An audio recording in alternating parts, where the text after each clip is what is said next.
Muy buenas noches, amados hermanos, bienvenidos a nuestro curso de la obra del Espíritu Santo. Damos gracias a nuestro Dios que nos da una nueva oportunidad esta semana de poder abordar esta temática tan vital, tan interesante y que espero que también esté siendo clara a pesar de que hay momentos y puntos que se complican un poco porque hay que entrar a la gramática y hay que ver algunas cosas del idioma griego, que si fuera de nuestro idioma todavía no es que fuera fácil, pero sería mucho más que entrando al tema del griego. Otra vez entramos a un punto donde vamos a tener que apoyarnos bastante en lo que es gramática, sobre todo al principio, así que le pido, como siempre, la paciencia, mucha atención a lo que vamos a estar explicando y recuerde que siempre puede volver a escuchar esta lección a través del canal de YouTube, donde podrá una y otra vez reproducirlo hasta estar claro en la explicación. Si aún así no queda claro, entonces pues toca obviamente entonces hacernos las debidas preguntas. También al final recuerden nuestro espacio de aportes, preguntas y comentarios. Hoy nos corresponde en nuestro curso específicamente un tema que ha sido esperado por varios hermanos que hoy lamentablemente pues no pueden estar aquí por motivo de compromisos. Pero bueno, por fin llegó primero el curso y luego ahora esta lección en particular, nuestra lección número 10, la expresión bíblica, el don del Espíritu Santo, de la cual queremos conocer su significado. Así que hoy vamos a abrir nuestras Biblias y vamos a analizarla, no solamente en español, porque la Biblia no se escribió en español. Por lo tanto, lo que en español entendamos, lo tenemos que pasar por la prueba del idioma que eligió el Espíritu Santo para revelar este libro. Si él eligió el idioma griego, entonces nos toca ir allá y nos toca verificar los significados y los sentidos de los términos y de la construcción de las oraciones según las reglas de la gramática de ese idioma para poder decir que verdaderamente hemos tomado en cuenta toda la evidencia y no que hemos tomado una traducción que no está traducida con poderes sobrenaturales, no fue traducida con inspiración del Espíritu Santo y donde los traductores pudieron haberse quedado cortos, donde los traductores pudieron cometer errores, donde nosotros tenemos que escudriñar e investigar más allá del trabajo, del muy buen trabajo que ellos ya hicieron, pero que, repito, no es perfecto, no es sobrenatural. Las traducciones no nos van a dar todo el significado, toda la riqueza de conocimiento que sí podemos adquirir cuando sumamos no solamente la traducción, sino el texto original y consideramos las reglas y consideramos, como dije, los términos clave para definirlos adecuadamente. Como siempre, voy a reducir un poco aquí mi presencia. Como siempre, iniciamos nuestro estudio tomando en cuenta un bosquejo, ¿no? Porque recuerden que cada lección donde tratemos temas que tienen diferentes perspectivas o puntos de vista o formas de explicarlo, necesitamos presentarlas todas resumidas a través de un bosquejo para ubicarnos. Es importante que por el momento, ¿no? Porque obviamente ahorita usted lo tiene allí enfrente, pero cuando vayamos avanzando y yo le diga dentro de 4 diapositivas más adelante que, eh, bueno, Irving siempre me pide que me quite del todo. Yo me hago en un lugar que a mí acá me aparece en blanco, pero no sé cómo les aparezca a ustedes allá. No sé tampoco si es tema del teléfono, si es que lo están viendo desde el teléfono, porque no sé, yo estoy en un espacio totalmente en blanco. Pero ya me moví ahí de todas maneras. Puedo moverme acá arriba también, que creo que ahí, no sé, ahí me confirman, ¿no? Pero no sé por qué tapo en un espacio en blanco. Bueno, volviendo, a ver, ahí está bien, ok, excelente. Decía, es importante que ahora mismo, que ya no estoy tapando, tome una foto o tome una captura, si está en su computadora, en su teléfono, tome una captura, tome una foto de la pantalla para que de esta manera pueda mantener el bosquejo a mano. Cosa que, ya decía, si de aquí a 15 minutos, 20 minutos le digo, bueno, con este argumento se elimina el punto A, subpunto 1, subpunto A. O sea, el lenguaje literal no figurativo, punto 1 milagro, subpunto 1 milagroso, subpunto A para el primer ciclo solamente. Con decirle A1A, usted mira el bosquejo y ya sabe a qué nos referimos y no tenemos que regresar al bosquejo. Eso aplíquelo en cada ocasión que iniciemos la lección presentando, como decía, esta metodología, que es muy importante. Bien, vamos a ver entonces este tema, ¿no? Existen al menos 6 interpretaciones diferentes de la expresión el don del Espíritu Santo. Sí, amados, 6. Y es que yo les prometí a ustedes que para estudiar este tema lo íbamos a estudiar, hablando de todo el curso, lo íbamos a estudiar de manera objetiva. No voy a venir aquí a decir, esta es la revelación de Jesucristo, usted acéptela, y si usted no la acepta, bueno, voy a decir como aquel eh, hereje de Ricardo Barrera, que está por allí dando cursos, también por YouTube, que los que no me entiendan es que tienen solo conocimiento, solo información. Y los que me entienden y están de acuerdo conmigo, esos ya han alcanzado el conocimiento. No, yo no le voy a decir eso, hermano. Dios me castigue rotundamente, evidentemente, públicamente, si yo llego aquí para imponerle algo a usted, para exigirle algo a usted. No, mi trabajo es enseñar. Y dentro de mi labor de enseñar, presentarle todas las alternativas posibles. Probablemente haya 11 más, pero yo no las conozco. Le presento las 6 que conozco, las que he podido investigar y estudiar, para que usted tenga siempre todo el panorama. Ahí ahora sí ya llegó nuestro hermano eh, Moisés, a quien le damos la bienvenida, así que pues creo que ahora ya vamos estando completos. El siguiente bosquejo ayudará al estudiante a comprender el método de este servidor para determinar el significado de la expresión. La expresión que estamos estudiando hoy es el don del Espíritu Santo. Y vamos a exponer entonces estas diferentes posiciones. Vamos a ver con la Biblia si estas posiciones se sostienen o no se sostienen y cuál es la que sí coincide con la enseñanza bíblica. Bien, en primer lugar, como siempre, puede haber un grupo de personas que diga que el lenguaje, el don del Espíritu Santo, es un lenguaje literal, es decir, no figurativo. Dentro de ese punto, recuerde que cada subpunto hacia adentro va explicando el exterior. Esa es la manera correcta de leer un bosquejo. El A es un punto general y el 1 lo explica un poco más y el A debajo del 1 explica aún más. Entonces, siempre es importante que sepamos llevar esa secuencia en un bosquejo. Esto siempre igual lo explico, recuerden, no porque no considere que, o porque considere que ustedes no manejan la lectura correcta de un bosquejo, sino que recuerden que aparte de nosotros, varios hermanos también y muchas otras personas que ni siquiera sé si son hermanos en Cristo o visitantes simplemente, pues se conectan al video y lo ven después. Así que hacemos estas aclaraciones también para ayudarlos. Lenguaje literal, pues no figurativo. Hay en esta posición dos alternativas. Un grupo puede decir que es un lenguaje literal refiriéndose a una situación milagrosa. Recuerde que estamos analizando la frase el don del Espíritu Santo. Bien, dentro de esa posición de decir que es algo milagroso, pues puede que haya dos alternativas que la persona tome. La alternativa de decir era milagroso, pero solo se dio en el primer siglo, o era milagroso, pero está disponible para siempre, para todos los tiempos.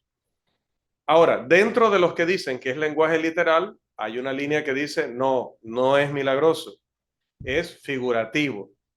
Entonces, unos dentro de esa explicación dicen que se refiere a la morada representativa del Espíritu Santo, es decir, que no es que mora personalmente el Espíritu Santo en el cristiano, sino que la morada del Espíritu Santo se lleva a cabo a través de algo. Él usa un medio para morar en el corazón del hombre y no mora él personalmente. Otros dicen que se refiere a las bendiciones de ser cristiano, todas las bendiciones involucradas en la gran bendición o principal bendición de ser cristiano.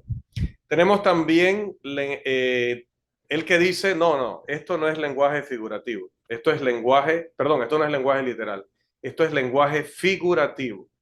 Dentro de ese también está la línea que puede decir, es figurativo, pero se refiere a lo milagroso. Como siempre, va a decir un grupo, bueno, es milagroso, pero solo aplicó para el primer siglo. Estos defienden que el Espíritu Santo entró literalmente en el cuerpo de la persona que fue dotada milagrosamente. Y B, los que dicen que es para siempre, que es figurativo, se refiere a lo milagroso y que sigue disponible hoy. Por otro lado, hay quienes afirman es lenguaje figurativo, no tiene que ver con lo milagroso, pero se refiere a la morada personal del Espíritu Santo, es decir, la misma persona del Espíritu Santo en el momento del bautismo. Por eso es que coloco aquella foto en nuestra portada de alguien siendo bautizado, porque dicen en el momento del bautismo, la persona del Espíritu Santo baja del cielo, entra a ese cuerpo y lo posee. A partir de allí, ya no hay una persona en ese cuerpo, sino que hay dos. La persona que se bautizó y el Espíritu Santo que ahora está dentro de él, literalmente y personalmente. Recuerde que hasta aquí solamente estamos hablando de lo que son las diferentes posiciones. No estamos argumentando a favor de ninguna y todavía no estamos señalando de manera negativa ninguna de ellas. Bien, vamos a pasar entonces a nuestro primer punto, que son las definiciones de los términos clave, porque no se puede hacer un estudio eficiente, efectivo, eficaz, si usted no define los términos. En este caso hay varios términos que son importantes y son, primero, el término que ven allí en griego se pronuncia dorea, ¿no? Es una pronunciación aproximada, recuerden, no somos expertos en griego, como Ricardo Barrera, ¿no? Que sí dice serlo. Dorea significa don o un don, dice el léxico de Taller, o significa regalo o una generosidad, dice el léxico de Arndt E. Gingrich. La palabra don, ya hablando de ella en nuestro idioma, pues significa lo que se da o se concede según el diccionario Webster. Esta palabra se encuentra en los siguientes pasajes del Nuevo Testamento y es importante que los tengamos allí a mano porque vamos a estar citándolos en el contenido de esta lección. Allí también puede tomar una foto porque son varios, como para que usted los memorice. Entonces lo mejor es, ya que el Espíritu no le guía de manera milagrosa, no los va a memorizar. Tenemos Juan 4:10, Hechos 2:38, Hechos 8:20, Hechos 10:45, Hechos 11:17, Romanos 5:15 y el 17, Segunda de Corintios 9:15, Efesios 3:7, Efesios 4:7 y Hebreos 6:4. Ahora, aclaración que venimos haciendo desde que iniciamos este curso. El estudiante debe recordar que los lexicógrafos como Taller, Arndt en Gingrich funcionan como comentaristas cuando interpretan pasajes de la escritura y como comentaristas pueden equivocarse y se equivocan muchas veces porque están prejuiciados por las doctrinas sectarias, incluso a veces doctrinas ateas o doctrinas que tienen que ver con el agnosticismo o con una forma de incredulidad. Así que hay que tener cuidado, aunque vamos a hablar de esto un poco más adelante. Bien, vamos entonces a entrar a nuestro segundo punto, que es el contexto en este tema del Espíritu Santo. Los apóstoles estaban predicando y revelando que la gente en Pentecostés iba a recibir dones milagrosos en virtud de la profecía de Joel. Recuerde que esto está registrado en Hechos capítulo 2, desde el versículo 17 hasta el 21. Y recuerde lo que vimos en la lección número 8. Estamos en la lección número 10. Esto fue dicho por un apóstol que estaba capacitado milagrosamente por el Espíritu Santo para impartir dones espirituales. Estos apóstoles también prometieron a los oyentes que ellos, es decir, los oyentes, recibirían el perdón de los pecados. El libro de los Hechos se ocupa de el crecimiento, o para ser más preciso, la expansión de la iglesia, que fue el resultado de la obra de Dios con la iglesia. El Señor confirmaba la palabra con milagros, como vimos en la lección anterior de los dones del Espíritu Santo. Esta revelación milagrosa y confirmación del Evangelio fue una de las causas subyacentes de la rápida expansión de la iglesia. El Espíritu Santo ayudó a acelerar ese proceso y realizarlo de una manera eficaz, de una manera perfecta, controlada por su poder milagroso. Pedro acababa de prometer a los obedientes en Pentecostés que recibirían la promesa de Joel. Y la promesa de Joel se refiere a dones milagrosos. Vamos a adelantarnos un poquito a decirlo, aunque luego presentaremos entonces las debidas pruebas.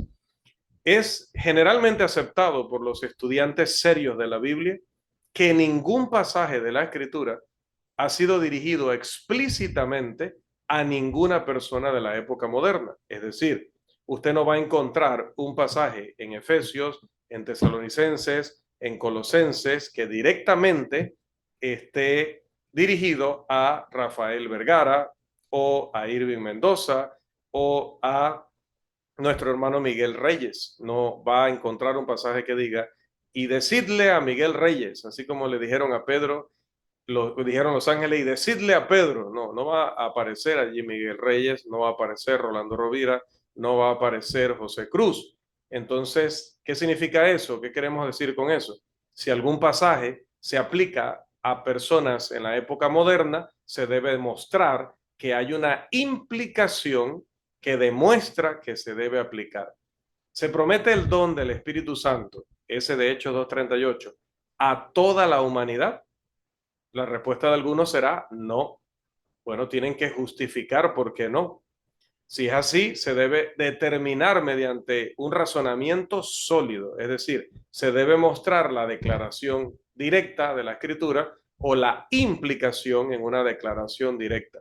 Aquellos que afirman que el don del Espíritu Santo se promete no a toda la humanidad, pero a todos los cristianos, deben completar el término medio del siguiente silogismo, que siempre nos apoyamos en el razonamiento correcto, en la forma lógica de presentar las creencias para luego ir viendo detalladamente cuáles son los errores que tienen, cuáles son los planteamientos falsos, sofistas, que han llevado a algunos a error, sea conscientemente o inconscientemente. Decía, aquellos que dicen que el Espíritu Santo fue prometido en Hechos 2:38 a todos los cristianos, deben completar el término medio o el punto A del siguiente silogismo categórico.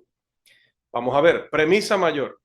Todos los A, ponemos A porque eso no lo tenemos que llenar nosotros. Eso lo tienen que llenar los que dicen que el Espíritu Santo, el don del Espíritu Santo fue prometido a todos los cristianos y de todos los tiempos, ¿no? Premisa mayor, todos los A son promesas universales, es decir, que aplican para todos los cristianos. Premisa menor, la expresión, el don del Espíritu Santo es A. Conclusión, si todos los A son promesas universales y la expresión, el don del Espíritu Santo es A, entonces la expresión, el don del Espíritu Santo es una promesa universal. El argumento es válido. ¿Qué queremos decir con válido? Que está bien construido, no que sea verdadero, está bien construido. Es decir, si todos los A son promesas universales y la expresión, el don del Espíritu Santo es A, pues definitivamente que esa conclusión sería verdadera. Pero tenemos que verificar si todos los A son promesas universales. Y para eso primero tenemos que saber qué son los A. Y eso nos los tienen que decir los que argumentan a favor de que el don del Espíritu Santo se prometió a todos los cristianos. Ahorita no lo verá claramente, pero entenderá mejor este análisis a medida que vayamos desarrollando el tema. Si alguien está de acuerdo en que no hay ningún pasaje de las Escrituras dirigido explícitamente con tantas y cuantas palabras, con nombre y apellido, nacionalidad y ubicación a ninguna persona viva en nuestros días. Entonces, esa persona tiene la obligación, yo tengo la obligación de demostrar que las afirmaciones de que las escrituras enseñan implícitamente que el don del Espíritu Santo es para todos los cristianos, debe completar el término medio de esa afirmación. Y si yo lo niego, pues yo también tengo que aportar las pruebas de que la escritura no implica esto, sino que implica lo contrario. Como digo, ahora mismo solamente estamos haciendo una introducción y lo veremos más adelante, ¿no? Ahorita todavía no. Este servidor ha solicitado a varios hermanos de escuelas de predicación, colegas en el campo de trabajo, dentro de mi país, fuera de mi país, personalmente, a través de las redes sociales, a través de correos, pero no, hasta el día de hoy no he recibido respuesta alguna. Necesito que defina el A. Necesito que defina el A. Si usted dice que ese don fue prometido a todos los cristianos, falta una información allí, porque tienes que probar que esa expresión es una declaración universal. Tienes que demostrar que es una promesa universal, mejor dicho. Pero para probar eso, necesitas decirme cómo llegas a esa conclusión con Hechos capítulo 2:38 o con su contexto o con otros pasajes de la Escritura. El argumento presentado por la mayoría de aquellos que afirman que el Espíritu Santo habita personalmente, literalmente, en el cuerpo del cristiano, acompañando al Espíritu que tiene el cristiano, el argumento de ellos sería el siguiente. Vamos a pasar a la siguiente diapositiva. Es este. Si las escrituras, premisa principal, si las escrituras hablan, dicen ellos, ¿no? Si las escrituras hablan de recibir el don del Espíritu Santo, entonces el Espíritu Santo habita personalmente. Premisa secundaria, las escrituras hablan de recibir el don del Espíritu Santo. Conclusión, o concluyen ellos, el Espíritu Santo habita personalmente. Otra vez, el argumento es válido, hermano. Este es un lenguaje de lógica, ¿sí? Cuando decimos válido, no es lo mismo que decir verdadero, ¿sí? Por favor. Cuando decimos válido es que, dado que la primera fuera verdadera, que la segunda fuera verdadera, definitivamente que la conclusión sería verdadera. A eso se refiere a un argumento válido. ¿Qué es un argumento inválido? Que yo diga, si las escrituras hablan de recibir el don del Espíritu Santo, entonces el Espíritu Santo habita personalmente. Pero en la segunda premisa salgo con algo que no tiene nada que ver. Premisa secundaria, las escrituras hablan de que Cristo resucitó al tercer día de entre los muertos. Conclusión, el Espíritu Santo habita personalmente. Ese argumento no es válido porque eso que yo metí allí en medio no tiene absolutamente nada que ver con el argumento que se inicia y con el que se concluye. Mire que un silogismo, yo espero que ya a estas alturas lo tengamos un poco dominado o bastante dominado. Un silogismo es como que usted agarra una expresión grande y la divide en partes para irla demostrando. Yo lo he explicado de esa manera, es muy simple y cuando se trata de poner algo muy simple a veces también se cometen errores. No es una explicación académica, pero es una forma de hacer ver que debemos mantener el mismo lenguaje, la misma idea y el mismo punto. No nos podemos salir a decir otra cosa. En este caso, los hermanos aquí cometen el error de irse por otro lado, aunque no parezca. ¿Por qué? Porque dicen, si las escrituras hablan de recibir el don del Espíritu Santo, entonces el Espíritu Santo habita personalmente, obviamente en el cristiano. ¿Qué sucede aquí? Primero, están asumiendo que la frase el don del Espíritu Santo es igual a la morada del Espíritu Santo. Eso lo tendrían que demostrar antes de colocarlo en un argumento, en un silogismo. No puedes colocar algo allí que no está universalmente comprobado, que es una verdad axiomática, es una cosa que todos aceptamos como verdadera. No, no aceptamos todos que el don del Espíritu Santo y la morada del Espíritu Santo sea lo mismo. Por lo tanto, a partir de allí, todo lo que viene para abajo se cae. Lo segundo es que siendo que no son lo mismo, entonces, ¿qué tiene que ver ¿Qué tiene que ver el don del Espíritu Santo?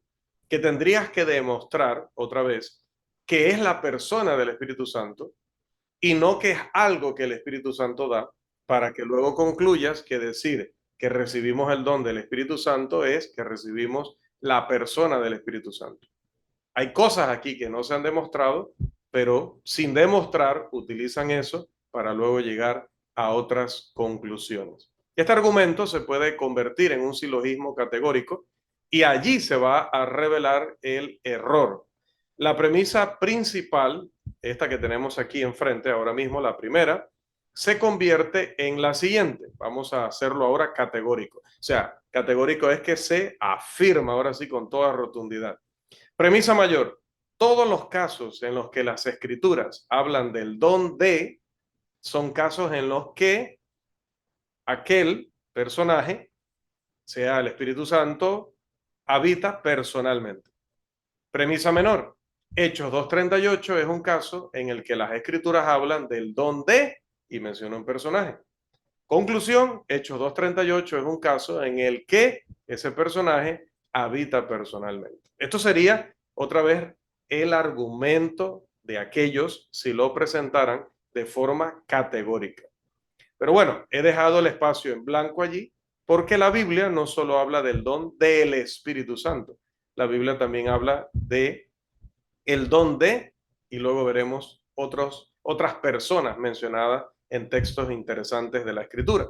Este argumento se puede aplicar, ya voy a decirlo, a Juan capítulo 4, versículo 10, que habla del don de Dios, Hechos 8:20, que también habla del don de Dios, Efesios 4:7, que habla de el don de Cristo. Repito, Juan 4:10, que habla del don de Dios, Hechos 8:20, que habla del don de Dios, y Efesios 4:7, que habla del don de Cristo. Esto significaría que tanto Dios Padre como Jesús deben habitar personalmente en el cristiano. Si el primer argumento es correcto, si el segundo tiene que ser correcto. Si estos dos argumentos son correctos, entonces, según ese argumento o esta suma de argumentos, entonces cuando vamos a Juan 4:10 y leemos el don de Dios, hablando de Dios Padre, pues entonces el Padre tiene que estar morando en nosotros, porque dice que cuando encontremos la expresión el don de, la persona mencionada luego de eso habita personalmente en nosotros. Pero Efesios 4:7 también habla del don de Cristo. Por lo tanto, entonces Cristo también tendría que habitar personalmente en nosotros, según el argumento de que cada vez que las escrituras dicen el don de y luego mencionan la persona divina, esa persona divina debe morar en nosotros. Entonces, ¿esto a qué nos lleva? Nos lleva a que entonces estos personajes, estos amados hermanos, estarían afirmando, sin darse cuenta, que con este argumento estarían, aunque no quisieran decir eso, quiero aclarar que no es que lo dicen, sino que lo implican. Es decir, al afirmar lo que afirman, la consecuencia lógica sería esta. Usted no solamente afirma lo que usted quiere afirmar, usted también afirma lo que usted deja implicado. Como yo les presentaba un ejemplo en unos cursos hace ya varios meses atrás. Si yo digo que yo siempre me baño con el jabón marca tal y nunca uso otro tipo de jabón, y luego digo que tengo 3 meses de no conseguir ese jabón o de no tenerlo, y ya no digo más nada, solo lo dejo allí, aunque yo no diga directamente, explícitamente, que tengo 3 meses de no bañarme, al decir que solo me baño con ese jabón y nunca con otro jabón y que tengo 3 meses de no tener ese jabón, entonces yo digo también lo que implico y no solamente lo que expreso con mis labios. Entonces estos hermanos, al querer tomar esta expresión, el don de, y luego ver que menciona una persona divina y concluir solo por eso, bueno, entonces esa persona divina habita en mí personalmente, tendrían que decir que Dios Padre también habita personalmente en nosotros y que Cristo también habita personalmente en nosotros. Entonces tendríamos, ¿no? Porque no es que ellos lo afirman, tendríamos, la consecuencia es que tendríamos dentro de nuestro cuerpo al Padre, al Hijo y al Espíritu Santo. Y bueno, Nos envidia el cielo porque dice que ni los cielos de los cielos pueden contener a la deidad, pero resulta que nosotros tenemos, si llevamos este argumento a su conclusión lógica, al Padre, al Hijo y al Espíritu Santo personalmente, literalmente dentro de nuestro cuerpo. Tenemos a la deidad en nuestro cuerpo. O sea que cualquiera que nos mire podría exclamar como el apóstol Pablo cuando miraba a Cristo: en Alonso habita corporalmente toda la plenitud de la deidad. Pero ya me dirá el hermano Alonso, me dirá la hermana Sara si hay algún pasaje de la Escritura que utiliza esa expresión para referirse a un cristiano. Digo, no porque los hermanos crean eso, ¿no? Sino decía que si lo llevamos a esa conclusión, entonces habría que preguntar. Y es que hay un pasaje que dice eso. Hay un pasaje que dice que en Josué está el Padre, el Hijo y el Espíritu Santo, literalmente, personalmente, dentro de su cuerpo. No, bueno, entonces no podemos afirmar un argumento como los que estábamos considerando anteriormente. Bien, pasemos entonces a nuestro siguiente punto, el lenguaje o el tipo de lenguaje empleado. En la primera lección, en la sección titulada Pasajes que usan la palabra de Dios en plural, se estableció que la regla general de interpretación es interpretar el lenguaje como lenguaje literal. Esa es la regla de interpretación. Ningún lenguaje debe tomarse como una figura retórica, como un lenguaje figurativo, sin que uno tenga una buena razón. Eso lo hemos argumentado ya previamente. Esta regla se expone en muchos escritos relacionados con este tema y con otros temas donde se está aplicando la buena hermenéutica. Esto demanda legítimamente que el lenguaje de Romanos, capítulo 8, los versículos 9 al 11, se tome literalmente como el orden normal de los eventos. Vamos a ese pasaje un momento, por favor. No lo incluí en las diapositivas, así que voy a leerlo directamente de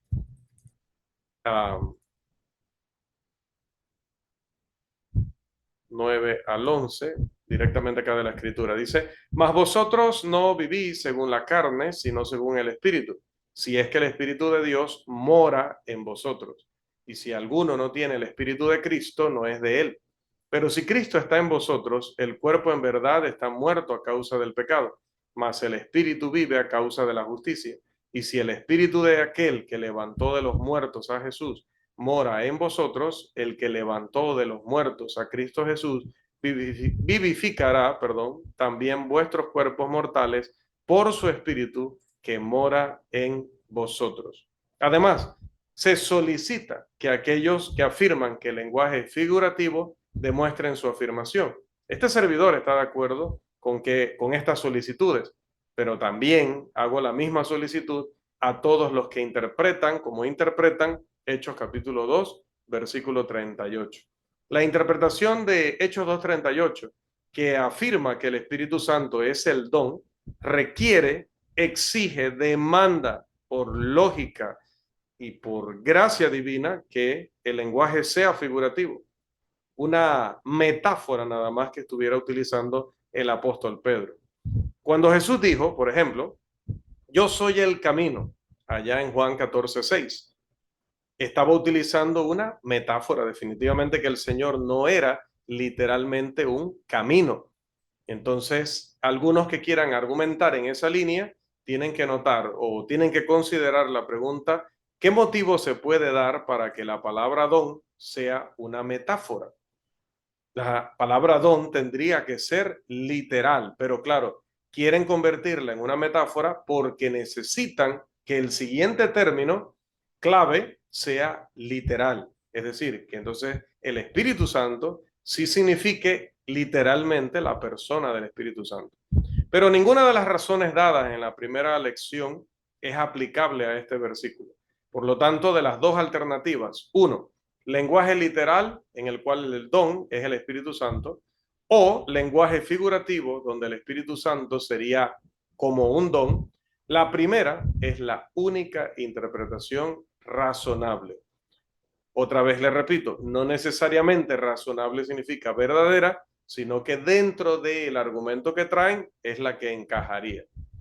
La única razón que se podría dar para una interpretación figurativa del término don es que contradiga su interpretación de que el Espíritu Santo personalmente es dado como un don al cristiano. Pero esto los hace caer en una falacia, porque afirman que don es figurativo para afirmar que el Espíritu Santo es literal, pero no hay nada en el texto que lo justifique de hacer eso. Simplemente lo afirman porque lo necesitan y punto. Y ya le digo, quizá ahorita usted no está captando toda la fuerza del argumento, pero lo verá a medida que lo desarrollemos en esta lección. Generalmente, es decir, quiero aclarar esa frase, porque lo que no quiero decir es que yo hablé de una manera tan inteligente que nadie me entendió. No, lo que quiero decir es, todavía no estamos argumentando el caso con todos los elementos. Si ahorita usted dice, pero ahí falta como más argumentación, entonces calma, la iremos viendo, la vamos a ir desenvolviendo poco a poco para que luego tengamos, como digo siempre, toda la evidencia sobre la mesa. A eso es que me refiero. Muy importante. Recuerda que estas aclaraciones siempre las hago porque siempre digo que el tiempo anda a caballo y nosotros a pie, y un día dijeron que yo dije que andaba a caballo. No sé en cuántos videos habré hecho esta aclaración, pero es que se suman cada semana nuevos suscriptores al canal, a los cuales deseamos que Dios bendiga en gran manera, y por eso a veces hacemos aclaraciones para que todo quede, nos vayamos conociendo y todo quede muy claro en nuestros estudios. Yo no estoy aquí para demostrar que soy muy inteligente, yo estoy aquí para que juntos miremos a la Biblia, examinemos la Biblia, exprimamos el texto y nos beneficiemos con la sabiduría que sí es maravillosa, que es la de Dios, con el conocimiento que sí es superior, que es el de Dios. ¿Pero dónde está? ¿En mi cabecita? No, está principalmente en la palabra. Estará en mi cabeza y también en la suya en la medida que escudriñemos. Generalmente se acepta que una palabra o expresión solo puede tener una interpretación literal. Si una palabra tuviera dos significados literales, pues imagínense qué problema, sería una palabra ambigua. El diccionario Webster define ambiguo como algo dudoso o incierto, especialmente en cuanto a su significado. Dice que es algo susceptible de ser interpretado de dos maneras. Por lo tanto, se sigue que no se puede argumentar que ambas interpretaciones del don de Hechos 2:38 son lenguaje literal sin implicar que Dios habló de manera ambigua. Es decir, si estos hermanos dicen, si nuestros amados hermanos dicen, que con todo respeto estamos analizando su posición, si estos hermanos dicen que el término don es literal y que el Espíritu Santo es literal, ¿qué problema? Porque caen en un asunto de ambigüedad. Si por otro lado dicen que el término es figurativo, el término don, pero que el término Espíritu Santo es literal, porque así necesitan que sea, pues hay otro problema. Es que cómo justifican dentro del texto que un término sea figurativo y el otro sea literal. Ahora, ¿será que ambos términos son figurativos? Todavía no se lo voy a decir, porque entonces usted no asiste al resto de la lección ni al resto de las sesiones relacionadas con este tema. Incluso los lexicógrafos Thayer, Arndt y Gingrich admiten que la interpretación de que el Espíritu Santo es un don es una metáfora. Thayer dice, metáfora, la generosa entrega del Espíritu Santo. Estoy citando su página 104 en el léxico, ¿no? Griego-inglés. También Arndt y Gingrich afirman que es figurativo respecto al Espíritu Santo. Cito la página 246 de el léxico de Arndt y Gingrich. De hecho, estos lexicógrafos sostienen que pasajes como Hechos 2:17, 2:33, 10:45, Tito 3:6 y Romanos 5:5 son figurativos. Por supuesto, cuando dicen eso, están diciéndolo como comentaristas, no como lexicógrafos, es decir, como expertos en definir los términos del idioma griego en este caso. ¿Sí? Ellos están interpretando y cuando están interpretando, recuerde, debemos tener cuidado. Una cosa es cuando ellos dan la definición, justificándose en su autoridad como lexicógrafos, y otra cosa es cuando ellos dan su parecer basándose en las doctrinas que ellos creen personalmente. Bien, la interpretación literal de Hechos 2:38 elimina toda la parte B del primer párrafo de consideración en nuestro bosquejo, que le dije, téngalo por allí a mano. El hermano Irving lo envió al grupo de WhatsApp para que también usted allá le pueda echar un vistazo y ver a qué nos referimos. La interpretación literal de Hechos 2:38 elimina toda la parte B del primer párrafo. Esto nos deja solamente con los puntos A, 1A, A2A y A2B como las únicas alternativas de explicar Hechos 2:38, específicamente la frase el don del Espíritu Santo. ¿Cuál de ellas es la correcta? Pues lo veremos en el resto de la lección. Aquellos que presionarían para que otros apliquen este principio de interpretación bíblica en Romanos 8, 9 al 11, que ya leímos, pero si no lo aplican a otros pasajes como Hechos 2:38, 10:45, Efesios 1:13 al 14 y Segunda de Corintios 1:21 y 22, son culpables de la conocida falacia de inconsistencia, o que también se llama alegato, falacia del alegato especial, donde alguien en su argumentación recurre o hace alusión a una perspectiva o sensibilidad especial del tema que está en debate, y bien sea de manera implícita o manera explícita, esta persona mantiene que su oponente posiblemente no puede comprender las sutilezas o complejidades del tema en cuestión, porque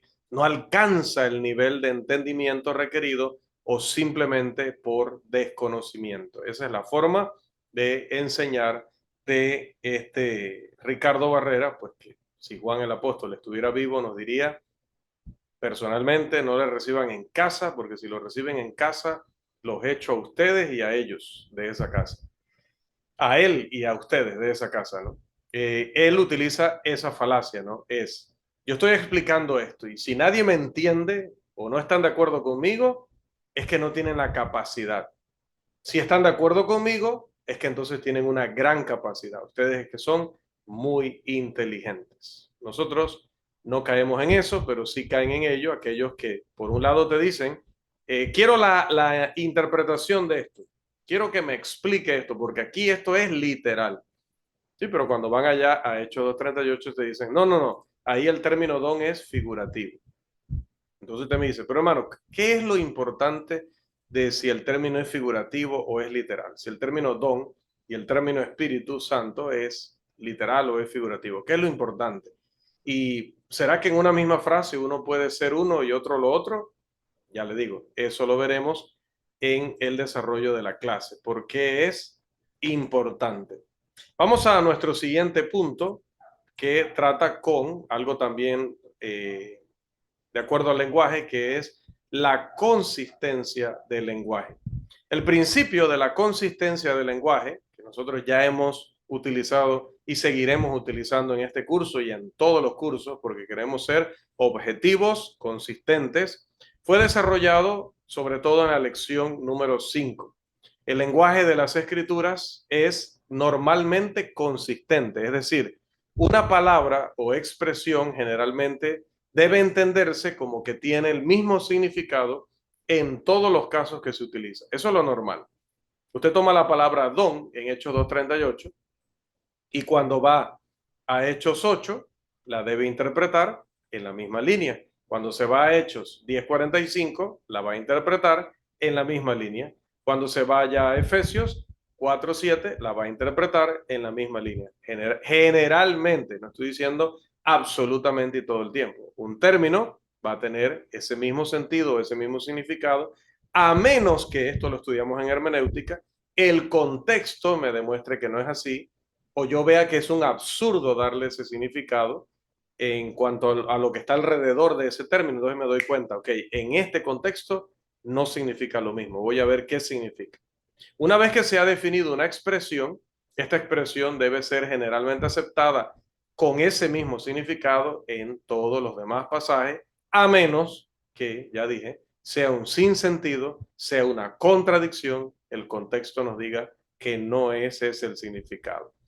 Esto es especialmente cierto si la expresión es utilizada por el mismo autor o el mismo hablante. Y recuerde que en cuanto al caso del don, por ejemplo, allá en Hechos 2:38, el apóstol Pedro utiliza esa misma expresión de Hechos capítulo 2 en Hechos capítulo 10 y luego en Hechos capítulo 11.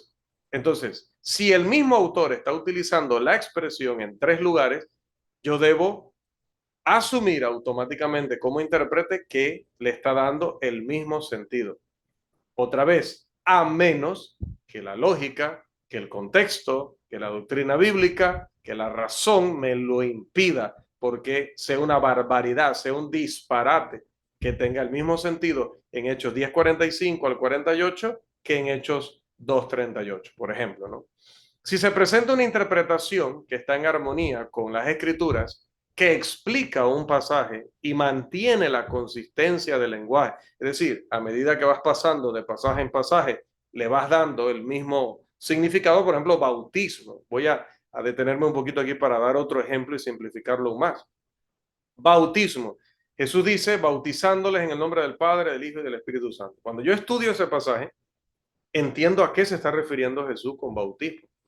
Cuando luego voy a Hechos capítulo 1 y Jesús cita a Juan el Bautista diciendo que los apóstoles serán bautizados en el Espíritu Santo, me doy cuenta que no se está refiriendo a lo mismo. El contexto allí en ese pasaje me está hablando de poder milagroso o poder sobrenatural. Entonces de allí ya yo puedo ver que bíblicamente, contextualmente, no es posible interpretarlo como en Mateo 28, 19 y 20. Pero cuando avanzo un poquito más, en el capítulo 2, ahora de Hechos, y me voy al 38, me voy al 41 y veo el término bautismo o varios usos del término bautismo, allí sí, en el contexto me doy cuenta que es el mismo de Mateo 28, 19 y 20. Avanzo y me encuentro a los de Hechos 6, que dice que muchos sacerdotes se convertían. Bueno, ahí no menciona el bautismo. Voy a utilizar el ejemplo de Hechos 8, ¿no? Donde dice que Felipe les predicaba el evangelio y se bautizaban hombres y mujeres.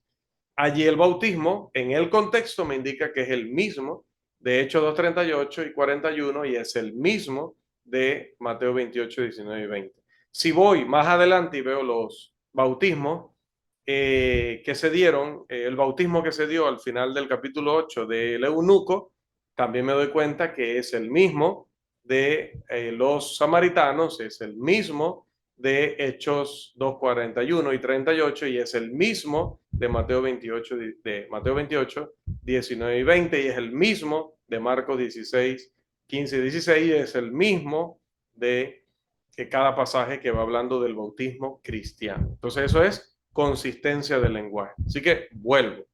Si se presenta una interpretación que está en armonía con las escrituras, habló de la frase el don del Espíritu Santo, que explica un pasaje, como Hechos 2:38, y mantiene la consistencia del lenguaje donde quiera que esta expresión se encuentre, y esta interpretación cumple con todos esos requisitos que acabo de mencionar, esa es la interpretación que debe preferirse. Y no solamente en el tema del Espíritu Santo. Hermanos, en todo tema donde nosotros estemos desarrollando la doctrina bíblica, porque de esa manera somos objetivos. De esa manera estamos analizando toda la evidencia y estamos concluyendo solo lo que ella nos permita. La expresión el don del Espíritu Santo solo se encuentra en Hechos 2:38 y 2:45. Entonces, este servidor presentará una interpretación de la expresión el don del Espíritu Santo que mantiene la consistencia del lenguaje, sobre todo en la boca de Pedro, que fue el que lo utilizó en tres ocasiones distintas y en el mismo libro. Y esta interpretación, amados, les afirmo y sostengo en esta aula virtual de clases, en la congregación, en un debate, en una plataforma pública, en las redes sociales o en cualquier plataforma y ante cualquier grupo o individuo que esta interpretación no violenta ninguna doctrina de la Escritura. Está en armonía con el resto de la Escritura. Mire, y le voy a explicar en qué sentido hago esta aclaración. Si el hermano, voy a tomar ahora otro ejemplo, si el hermano Moisés Hernández dice que, afirma, ¿no? Él dice, bueno, y así lo hacen varios hermanos, muy preparados, por cierto, que el autor de la epístola a los hebreos es Pablo, el apóstol Pablo. Si él hace esa afirmación, yo puedo decir que estoy en desacuerdo, basándome en algunos argumentos que he considerado por los cuales no puede ser Pablo. Y yo puedo decir, bueno, Pablo siempre se identificó en sus epístolas. Pablo no utilizaba tal y tal expresión, ¿no? Esas expresiones nunca se repiten en sus demás epístolas y aquí en esta epístola a los hebreos, pues ahora estoy poniendo un ejemplo, se repite hasta 11 veces. Eso no es típico en Pablo. Entonces el hermano me puede argumentar y decir, sí, hermano, pero es que nadie más que él quiso hacer hasta el máximo esfuerzo por salvar a sus compatriotas. Nadie como él, por lo menos lo que nos relata él mismo y lo que dice la escritura. Aparte es el apóstol que primero intentó, y tenemos muchos casos, donde intentó ir a los suyos. Quizás no se rindió más cuando la revelación hablaba de una destrucción de la ciudad. A medida que el día se acerca, dice el capítulo 10, ¿no? Entonces, había una preocupación en este autor de que ellos oyeran esto antes de que llegara esa gran destrucción profetizada por el profeta Daniel. Dice, más cuanto veáis que aquel día se acerca. Entonces, es Pablo, me dice Moisés, ¿no? Argumentando. Y ahí podemos, no me voy a ir demasiado detallista en el ejemplo, pero al afirmar el hermano que Pablo es, no que puede ser, ¿no? O que es probable, no. Al afirmar Moisés Hernández que Pablo es el autor de la epístola a los hebreos, ¿está violentando alguna doctrina bíblica? O sea, cuando él dice eso, ¿está negando la doctrina de la adoración? ¿Está negando la doctrina de la comunión? ¿Está negando la doctrina del plan de salvación? No.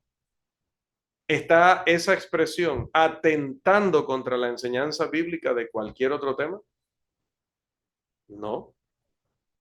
Lo que yo puedo decir es, hay argumentos a favor de esa posición, como hay argumentos que parecen estar en contra de esa posición.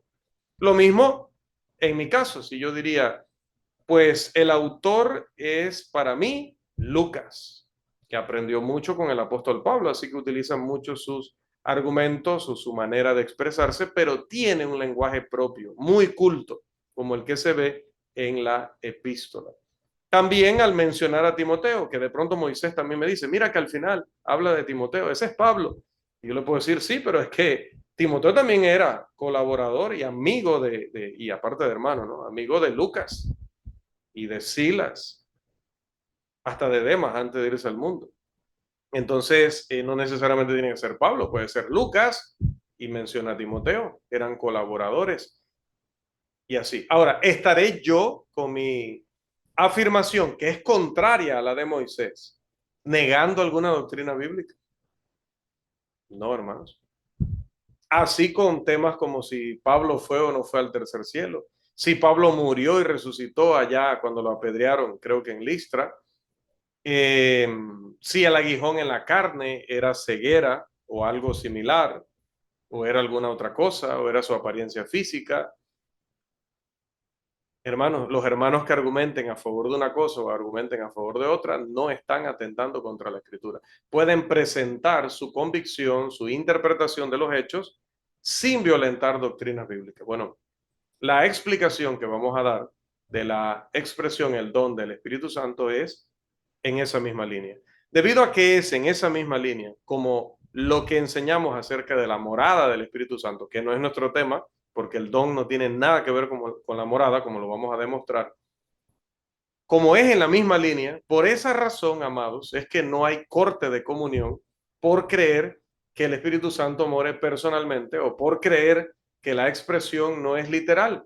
sino que se refiere a una obra que el Espíritu Santo hace en nosotros a través de oír, obedecer, oír, creer, obedecer la palabra y dar fruto de la palabra. Sí, porque algunos burladores, como los burladores de los que hablaba Pedro en su segunda carta, capítulo 3, algunos burladores dicen que nosotros hemos afirmado que con que una persona lea la Biblia, ya el Espíritu está morando en él. O que una persona memorice la Biblia, ya el Espíritu está morando en él. Y yo no sé si se hacen los de alguna tribu recóndita del África o tienen una comprensión similar de los hechos, ¿no? Pero lo cierto es que lo que dicen pareciera provenir de una condición intelectual similar. Porque nunca hemos dicho eso. Todo el que estudia la Biblia sabe que cuando hablamos de recibir la palabra, no estamos hablando de memorizarla, no estamos hablando de simplemente oírla. Estamos hablando, como dice Santiago, que la palabra sea implantada en el corazón. ¿Sí? Es la oyes, la crees, como la crees, haces lo que ella te dice, como haces lo que ella te dice, produce fruto para Dios. Entonces, eso es un proceso. Eso no es simplemente un punto de escuchar la palabra. Entonces, volviendo, cuando afirmamos que el espíritu, que el amor, que el hecho de que el espíritu more en el cristiano no significa que entra literalmente en su cuerpo, sino que él hace una obra en el cristiano a través de un medio con tales resultados y con tales limitaciones, no estamos violentando ninguna doctrina de la escritura. ¿Por qué? Porque alguien tendría que tomar un texto y decir, este texto dice que mora personalmente. Si alguien pudiera encontrar ese texto y nosotros negamos que mora personalmente, claro que sería falsa doctrina. Pero debido a que no existe el texto que diga, y el Espíritu Santo mora en vosotros personalmente, no lo puedo acusar no me puede acusar de falsa doctrina. Y por el otro lado, como no hay un texto que diga el Espíritu Santo mora representativamente a través de la obra de la palabra en el corazón del creyente que escucha, que obedece y fructifica. Como no hay un texto que diga así en tantas y cuantas palabras, eso, pues obviamente él no me puede ni yo le puedo acusar a él de falsa doctrina, ni él me puede acusar de falsa doctrina a mí. Por eso no hay corte de comunión por esto. Y por eso aquellos que han tomado ese tema, ese otro tema y este tema como un caballito para pelear, pero al punto de querer dividir y de querer no tener comunión, se equivocan gravemente en la cuestión porque esta cuestión no trata de un punto doctrinal. Es decir, cuando hablamos del cómo, ya no salimos de la doctrina. Ya entramos en una parte interpretativa. Yo digo, tengo una interpretación que considero racional, que considero consistente con el lenguaje de la escritura, que considero que armoniza con todo lo que la Biblia me ha enseñado sobre varios temas y por eso es la que yo acepto. En cambio, no acepto la doctrina, un ejemplo, ¿verdad?, de Irving Mendoza sobre este punto, porque me parece que no es racional, me parece que contradice la secuencia lógica del lenguaje de los eventos en el Nuevo Testamento y me parece que implicaría cosas que son peligrosas. Entonces, no puedo aceptar esa posición como verdadera. Simplemente, hermano. Entonces, decía, la expresión que estamos estudiando, que es la del don del Espíritu Santo, solo se encuentra en Hechos capítulo 2, versículo 38 y 10:45. Hechos 10:45 fue discutido ya en la lección que dimos sobre el bautismo en el Espíritu Santo, que si usted está viendo este video por primera vez, pues le pido que vaya a donde dice listas. Allí en todas las opciones que le da YouTube, hay una que dice listas. Cuando usted le da clic en listas, entonces le van a aparecer los videos agrupados por temas. Entonces usted se mete a la que dice la doctrina del Espíritu Santo. Entra allí y va a tener allí entonces las sesiones que hablaron sobre el bautismo en el Espíritu Santo. Ahí se explicó Hechos 10:45. Todos los puntos mencionados en la sección anterior sobre el tipo de lenguaje son aplicables a Hechos 10:45. El don de Hechos 10:45 se refiere, y voy a afirmarlo ahorita, aunque lo probaremos en el desarrollo de esta lección, a los poderes o a la impartición de poderes que vino a través de la imposición de manos de los apóstoles para realizar milagros. O en el caso de Cornelio, ya sabemos cómo aconteció y por qué aconteció, y no me voy a meter allí porque ya dedicamos buen tiempo a ese tema. Si el don de Hechos 10:45 es la morada del Espíritu Santo y es un sello de la condición de hijos, entonces esto es grave. Mire, voy de nuevo. Si el don del Espíritu Santo, mire por qué la consistencia del lenguaje es importante, por qué el contexto es importante, por qué razonar la evidencia es importante. Si el don de Hechos 2:38 es la morada del Espíritu Santo, como un sello o garantía de que esta persona es hijo de Dios y es salvo,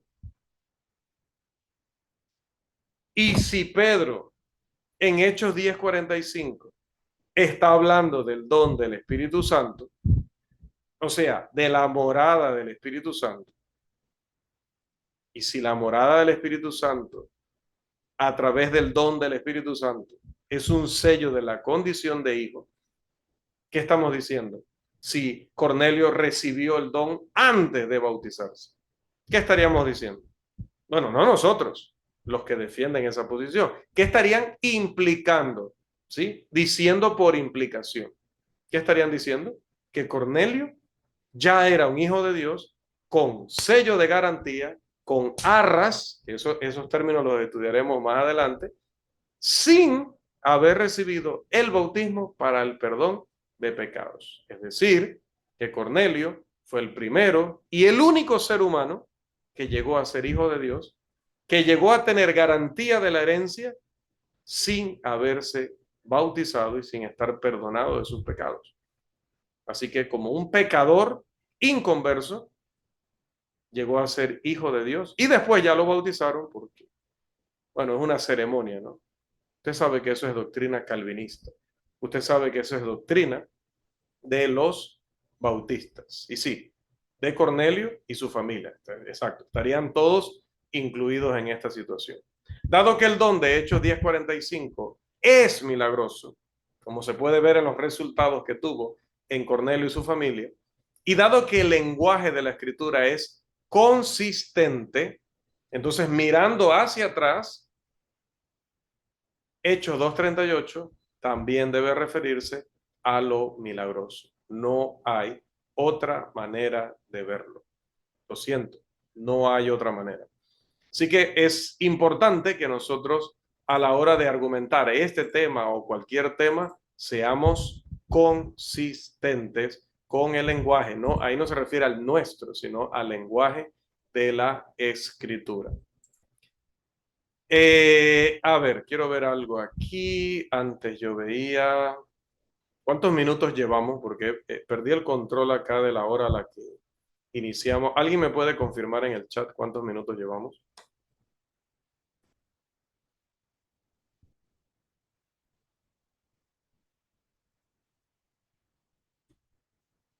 Alguien que no esté extasiado con el tema, porque